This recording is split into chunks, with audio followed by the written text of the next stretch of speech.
안녕하세요. 오늘은 FOB 조건에 대해서 말씀드리려고 합니다. 지난번에는 엑스웍에 대해서 말씀을 드렸는데 오늘은 FOB 조건에 대해서 말씀을 드릴게요. 우선 시작하기 전에 물류의 전반적인 흐름에 대해서 다시 한번 말씀드리겠습니다. 예를 들어서 A라는 회사에서 B라는 회사로 물건을 보내고 싶어요. 두 개는 다른 나라예요. 그럼 이제 이 물건을 배를 이용하려면은 항구에 가져다 놔야 되고, 항공기를 이용을 하려고 하면 공항에 물건을 가져다 놔야 되잖아요. 그렇게 운송을 진행을 합니다. 그리고 무조건 그 화물을 다른 나라로 보낼 수 있는 것이 아니라 그 나라의 세관에 신고를 해야 돼요. A라는 나라에 신고를 해야 돼요. 이 물건이 B라는 나라로 갈 건데 우리 여기다가 말을 해뒀다라고 수출 통관을 진행을 합니다. 그리고 배나 항공기를 타서 물건이 B라는 나라로 도착을 하죠. 그럼 도착하면은 그 B라는 나라의 세관에 또 수입 통관을 진행을 해야 돼요. 수입 통관을 진행하고 끝나면 그 물건을 다시 B라는 회사의 공장으로 옮겨야겠죠. 그래서 또다시 운송을 한 번 더 합니다. 이게 물류의 전반적인 흐름이고요. 그럼 발생하는 비용에 대해서 볼게요. A라는 회사에서 그 항구나 공항으로 물건을 옮기려면 운송을 해야 되니까 운송 비용이 당연히 발생을 하겠죠. 그리고 수출 통관은 포워더에서 직접 통관을 진행을 하는 게 아니라 포워더들도 사용하는 관세사들이 있어요. 그 관세사들에게 서류를 주면서 이 통관 좀 해달라라고 하는 거거든요. 그래서 그 관세사에게는 통관해줬으니까 그 통관 수수료를 줘야 되잖아요. 우리도 부동산 같은 데서 막 집 알아봐주면은 부동산 수수료 내야 되잖아요. 그거랑 똑같아요. 대신 일을 해주니까 그 통관 수수료라는 게 발생을 합니다. 그리고 배나 항공기를 타고 가니까 그 해상 운임이나 혹은 항공 운임이 발생하겠죠.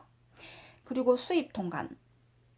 이거 역시 통관 수수료를 줘야 되겠죠. 그 나라에 있는 관세사를 통해서 통관을 한 거니까. 근데 수출 통관과 달리 수입 통관에는 한 가지 더 발생하는 게 있어요. 관부가세예요.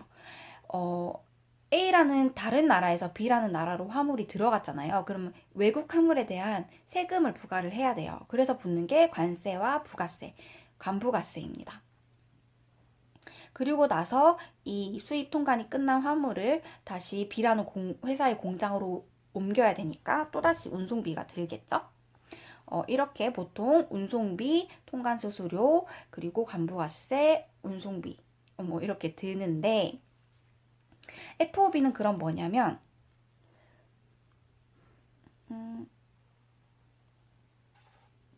이렇게 나눠서 여기까지 비용을 10%가 내는 거예요.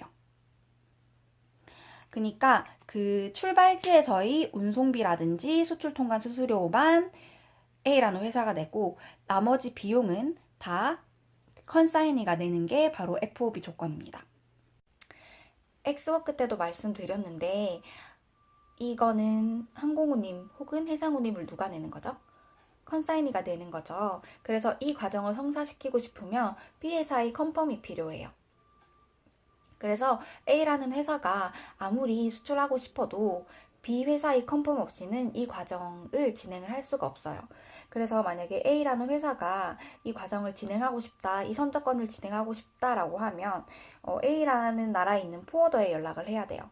포워더에 연락을 하고 우리 선적권이 있는데 FOB 조건이야. 그래서 너가 B라는 회사의 컨펌 좀 받아줄래? 라고 이 A 나라에 있는 포워더에 연락을 합니다. 쓰기 힘들어서 이렇게 적을게요. 그러면은 이 포워더가 B라는 회사에 있는 또 많은 포워더들이 있을 거잖아요. 그 중에 자신의 파트너가 있거나 혹은 자신의 지점이 있으면 B라는 나라에 있는 이 포워더에게 연락을 합니다. 우리 A라는 회사한테서 연락을 받았는데 선적권이 있대. 혹시 너가 B라는 회사에 연락을 해가지고 B 회사 컨펌 좀 받아줄래? 왜냐하면 FOB 조건이거든. 운임을 B 회사가 내거든. 그래서 B의 컨펌이 필요해 라고 하는 거죠. 그래서 B라는 회사가 B 나라에 있는 포워더가 B 회사에게 이거 진행해도 될까? 라고 물어보는 거예요. 그래서 B회사가 오케이 하면 이 과정이 성립되는 거고, 만약에 운임이 너무 비싼데 아니면 뭐 다른 사용하는 포워더가 있는데 라고 하면 이 과정이 성사되지 않는 거예요. 오늘 준비한 거는 여기까지고요. 다음 편에는 CIF랑 CNF에 대해서 말씀드리도록 하겠습니다. 감사합니다.